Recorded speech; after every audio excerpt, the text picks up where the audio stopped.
What is potential?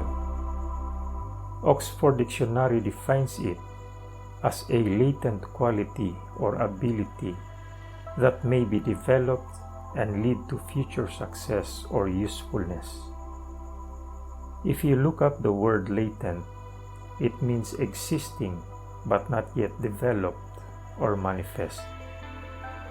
The word potential implies something that could happen in the future, but it already exists, waiting to manifest or be actualized. In the first video, I discussed Israel's journey from Egypt to the Promised Land. Now, I want to dwell on what happened before that journey started. Specifically, I want to focus on the burning bush event. During Moses' encounter with God in the desert, by way of the burning bush, God introduced himself to Moses as the God of Abraham, the God of Isaac, and the God of Jacob. When Moses asked God how he would convince the Israelites that he was sent to them by God, God replied, "I am who I am. This is what you say to the Israelites. I am has sent me to you." This can be read in chapter 3, verse 14 of the book of Exodus. The name I am who I am is Ehyeh Asher Ehyeh in Hebrew. In Jewish literature, it literally means I shall be what I shall be.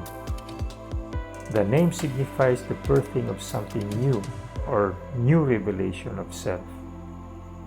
The context of verse 14 indicates that the nature or trait of God's own self will be born.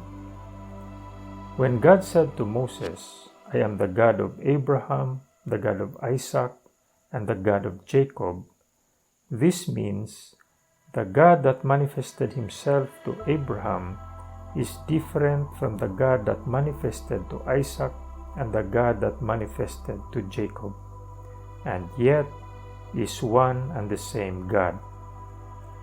The name I shall be what I shall be is the key to understanding potential because it implies the future.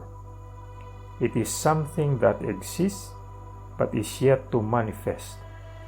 In other words, I shall be what I shall be is the potential to manifest a yet unrevealed quality of God in us. How is this related to our potential?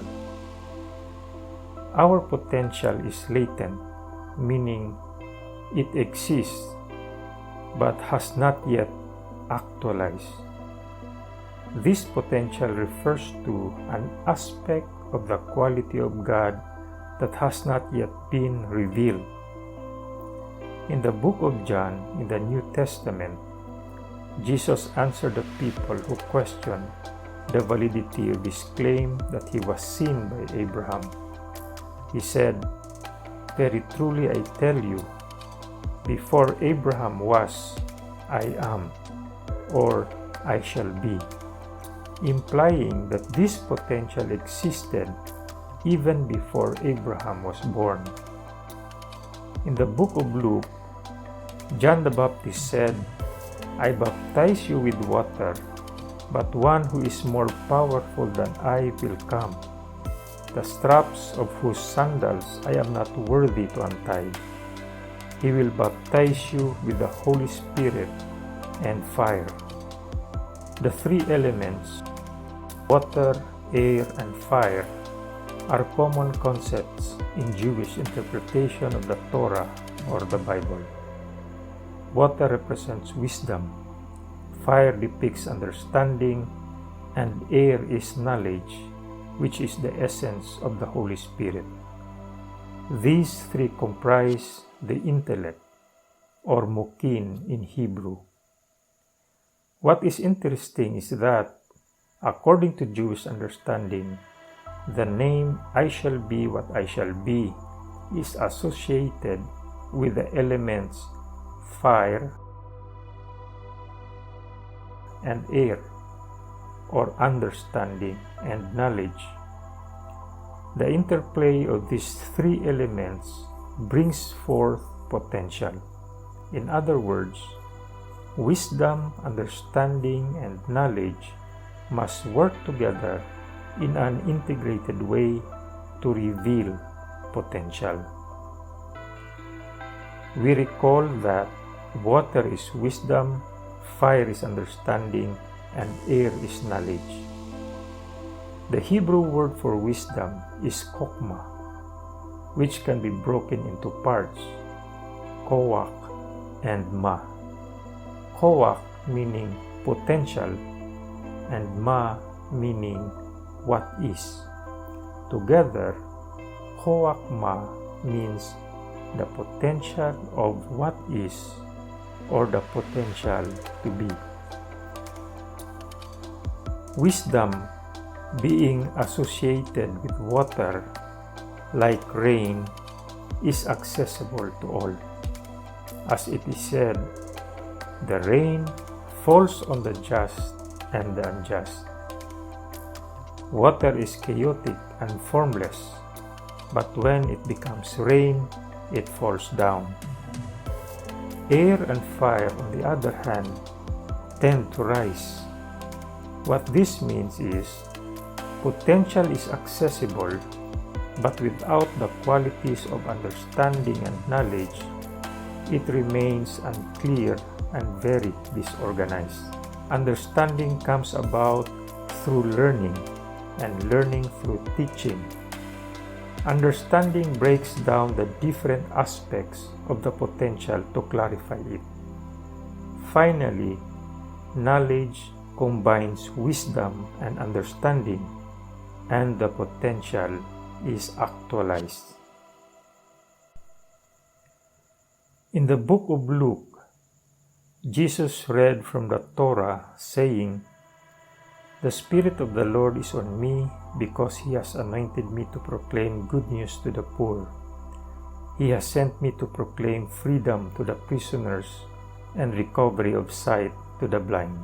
In a sense, Jesus was claiming that he has obtained the knowledge of revealing one's potential. In a way, John the Baptist was saying, "My teachings leads you to your potential, but the teachings of Jesus have the capability to open it."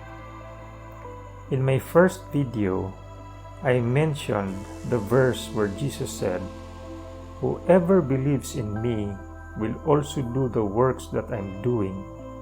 He will do even greater things than this." This can only happen if, like Him, we wake up to our potential.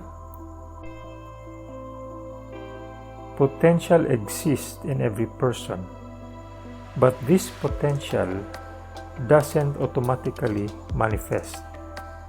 It needs to be worked out, and the Torah or the Bible is the manual for doing exactly that. However, it's important to remember that the Torah is wisdom, so it is vast and extremely difficult to navigate.